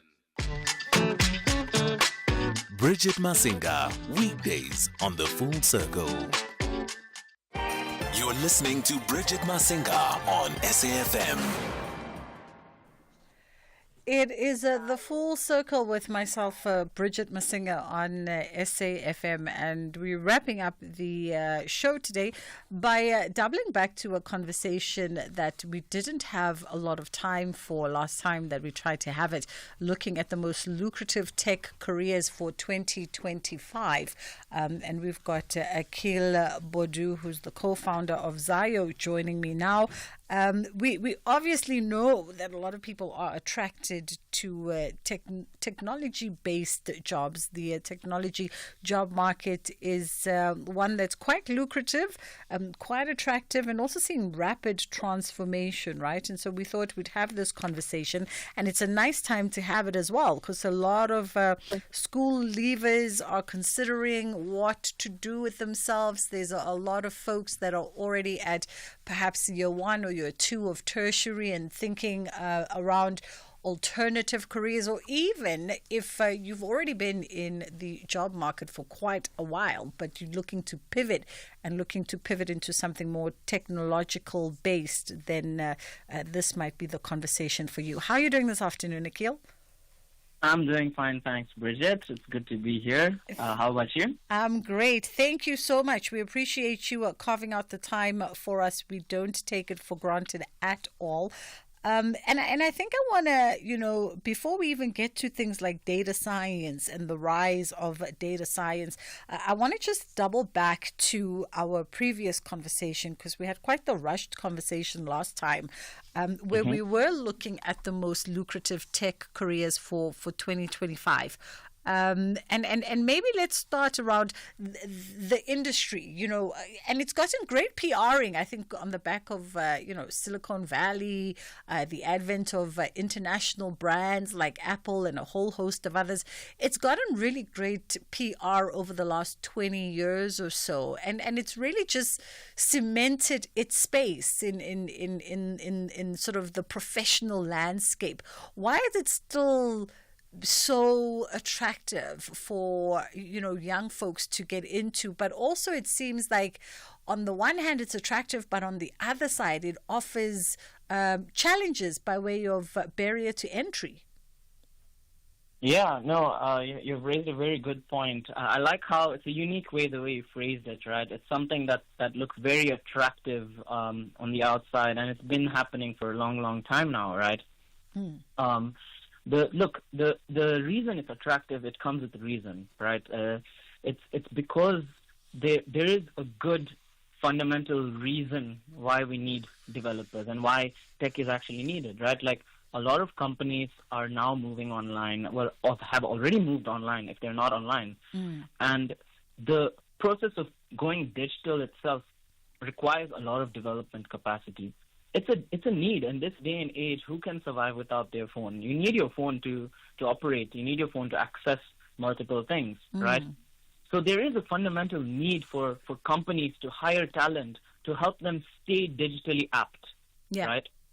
Constantly maintain their systems, add new features, because the reason for going digital comes with fundamental benefits, right? Like growth in sales. Like companies are going to invest in tech because their sales are increasing, right? They're going to continue to invest in good talent because it's directly growing their revenues, right? So the reason it's attractive comes from a big fundamental need that there's a huge demand for these technically apt developers so that they can get a job, right? Not only to fulfill their own lives, but to actually help companies stay up to date with their sales and revenue, continue to grow their sales and revenues, right? Well, on the other hand, like you also mentioned, it is not so easy to get a job in industry, right? There's a huge need for developers at any given time. There's about 200,000 tech jobs that are unfilled. So there's a huge need for technically talented developers. But on the other hand, the youth are not skilled enough. Like getting out of university is not sufficient enough. Like what you learn at university is not enough for industry, right? So there's definitely a skills gap over there, where the youth really need to work on a wide set of skills, like a specific set of skills, to become employable so that they can join these companies. So there's a big demand, right? And there is a growing supply right now, right? I wouldn't say there's a shortage. There's definitely a growth, but there's still a huge demand for good quality developers. Yeah. How do we plug that gap, Akhil? How do we plug that skills development gap? Because also we live where if you're born today in 2024, if you were born 10, 15 years ago, you've grown up in very much a digitally immersed world, a technologically immersed world. And so this is probably more of an attraction by way of career opportunities for this current generation of young Africans than it was for my generation of young Africans in my youth. So how do we bridge that skills gap? What's lacking? If I have to give you the short answer, it's join Zayo. But if I have to break it down for you, it comes down to how you go about upskilling yourself. Right? There's a lot of information and content that's available online where you can actually learn these skills, right? But the way this gap can be filled is learning the relevant skills in a specific time span and applying to a specific set of companies, a niche set of skills that companies are looking for, so that you can make an entry into industry, right? I think the hardest part is about breaking into the industry. Once you break into the industry, it's just going upwards from there, right? Because as you're gaining more experience, somebody is always willing to hire an individual who has worked at a real company, has got real experience, as opposed to somebody who has not worked in a real company, right? So the way we do it at Zayo is we understand what is it that companies require. What are their needs in terms of hiring an individual. So things like we want to hire somebody, like this is what a company would tell us. We want to hire somebody who can code in a specific stack, like a specific set of skills, like, JavaScript, React for front end, Node.js for back end. And then they also tell us we need somebody who's a good team player. We need somebody who has good leadership skills. We need somebody who's accountable, who has strong accountability. So they give us this array of hard and soft skills. And we then we have already prepared our training and our learning journeys based on these skills, right? So at Zayo right now, you can do full stack and data science. And the way we've curated the whole journey, right, is working backwards from what exactly companies need, right? And it's equipping them with those hard skills. So hard skills are like your actual ability to code and solve problems. Yeah. And then also the soft skills, like how do you perform in a team? Because a lot of development actually happens in teams. You got to know how to work with other people. You got to know how to present yourself, how to conduct yourself. So it's an array of set of skills. So the best way to bridge that gap of skills is to identify what are the key skills you need to learn. Like you need to become at least 80% good at these skills that you can break your way into industry.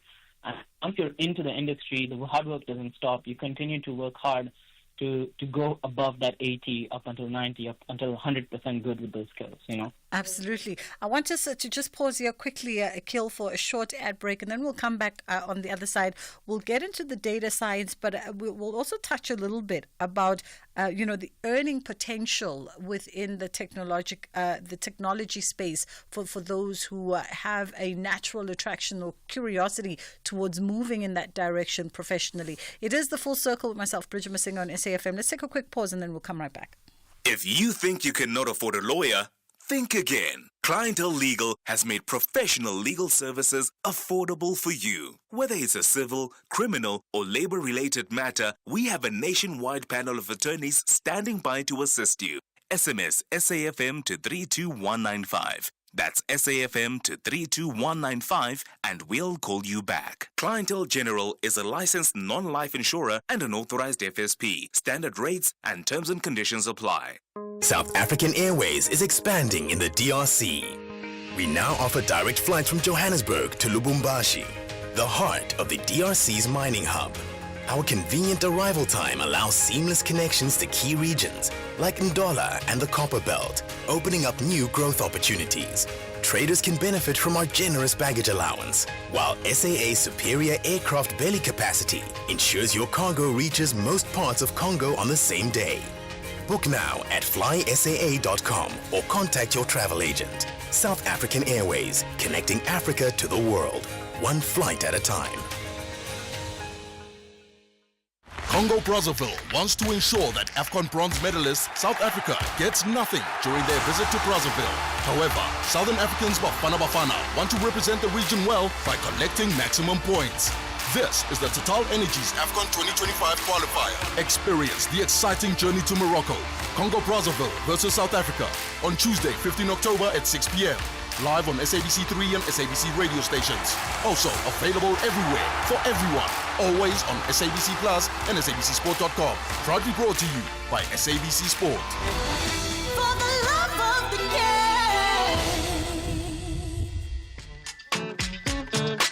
game. Bridget Masinga, weekdays on The Full Circle. We're in conversation with Akil Bodu, who is the co-founder of Zayo. And last time we had a conversation with him, we touched on, some specific lucrative tech careers. We looked at full stack developer. We looked at things like cybersecurity analyst. We looked at cloud solutions architect. And today I want to focus a little bit of time on data science. I hear the term being thrown out quite a bit, but it's quite foreign to my world. So what is data science in a nutshell?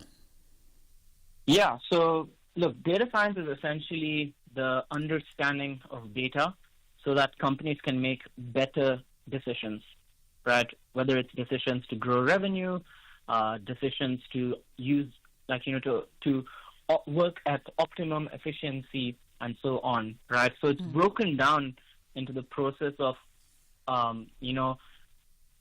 scraping data, analyzing the data, putting it into a format that makes sense, and finally breaking it down to a point where you can create graphs and all that kind of information from it, and then taking it a step further to even use AI to come up with predictions.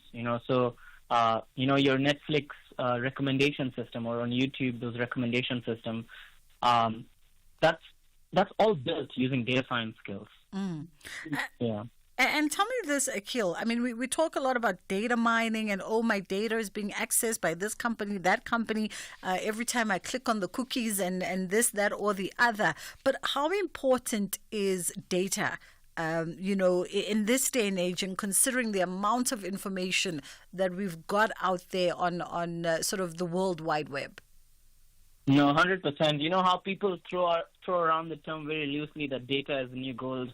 You know, to some extent, yes, I fully agree with that. Right? Like, there's a lot of data that's out there that's very, very helpful to companies in understanding user behavior. Right? So I think the biggest companies who are extremely successful today, like, you know, Meta, you know, Facebook. So all these Instagram, all these guys, what they got right is they fully understand their users, right? When I'm scrolling on Instagram Reels, the algorithm is so good that it's able to recommend you the next video that's going to make you stick around on social media, right? So that's how important data is, like knowing how much time you're spending on a particular video. That's all collected through data, right? Like, and applications that are built, they always have a back end, and we're constantly understanding user behavior by collecting all these different data points, right? Once the data points are collected, that's where, you know, we go through the process of making sense of this data. So data is extremely crucial because if you imagine like a real world scenario where you walk into a store, like a physical store, like you go to H&M and you're looking at clothes over there, the experience is very limited because you're going there and you're looking at clothes, and you know, there has to be, unless there's a real, like, you know, person over there who works at H&M who's observing you, one of the staff, if they're observing you, they can recommend you, hey, you like this, so how about this, right? So when we collect all this data from all these platforms, that's our eyes on the user, right?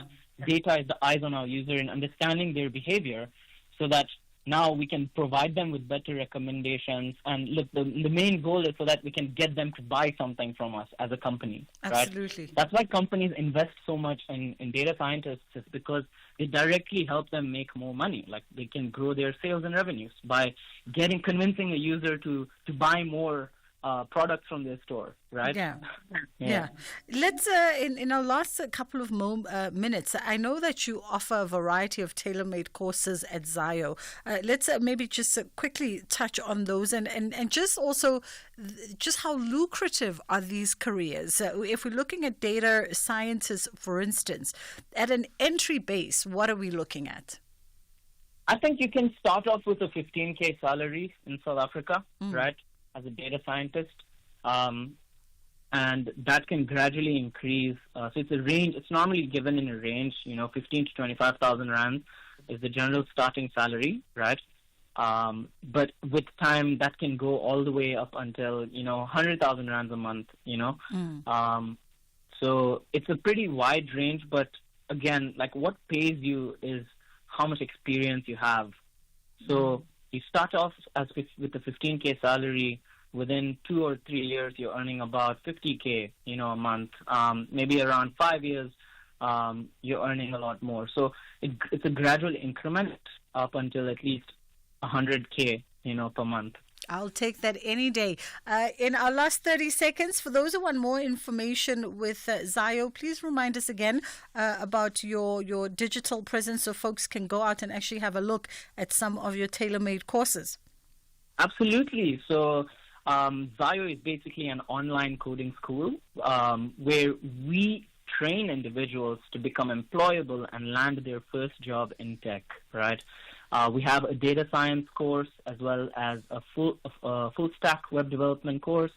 Right now, we're launching a new data science stream, which actually begins next week. So the application period is still open. So if you're interested in earning that salary, 50 to 100K a month salary, now is a great time to actually get in, start learning those skills, and land your first job. So we are driven by making sure that you get a job.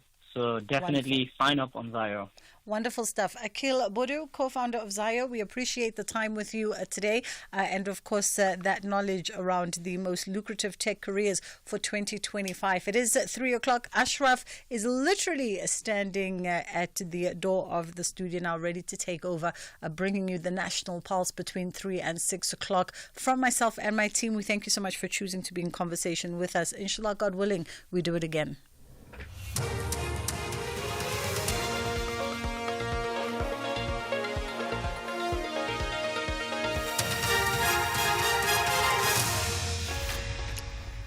top stories this hour, Mashatile speaks on the GNU's 100 days and a call to support matric learners as exams are set to begin. A very good afternoon. ANC Deputy President Paul Mashatile says there are no quarrels within the GNU, contrary to what is being publicly portrayed. This as Gauteng Premier Panyaza Lesufi has been at loggerheads with DA Chairperson Helen Zille over the ANC's refusal to work with the DA in Gauteng. The GNU is marking 100 days since the constituting of the 7th administration in June.